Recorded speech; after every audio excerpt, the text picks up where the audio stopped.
මරණ මංචකේ එළොවයි මෙලොවයි දෝලනය වෙනකොට කවුද ඉන්නේ? අනුන් වෙනුවෙන් සැප සතුට තීරණය කරපු අපි, අනුන් වෙනුවෙන් ගෙවල් දොරවල් හදපු අපි, අනුන් වෙනුවෙන් තමන්ගේ ආධ්‍යාත්මය නාස්ති කරගත්ත අපි තථාගතයන් වහන්සේ දේශනා කරනවනේ පින්නතුනේ, මරණ මංචකේ එළොවයි මෙලොවයි දෝලනය වෙනකොට පුත්තා මත්ති ධනම් මත්ති තිබාලෝ විහඤ්ඤති අත්තාහි අත්තනෝ නත්ති පුතෝ ධන. අපිට අපිවත් නැති වෙනවා. මරණානුස්සති කමඨහන් දේශනාවේ තථාගතයන් වහන්සේ බොහොම පැහැදිලිව දේශනා කරනවා. ඔත්පොල්ල වෙලා ඉන්නකොට එළවයි මෙලොවයි දෝලනය වෙනකොට මිනිස්සු පුදුම විදිහට අසරණ වෙනවා. එතකොට කිසිම කෙනෙක් තමන්ගේ ශක්තියට තමන්ගේ හේවණල්ලට නැහැ.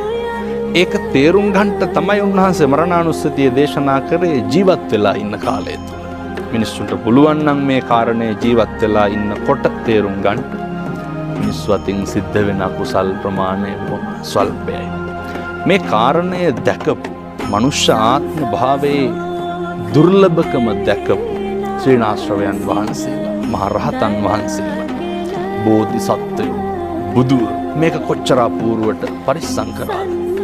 මෙහෙම දේශනා කරන්නේ මේ මනුෂ්‍ය ආත්ම භාවයේ තියෙන දුර්ලභකම නිසාමයි.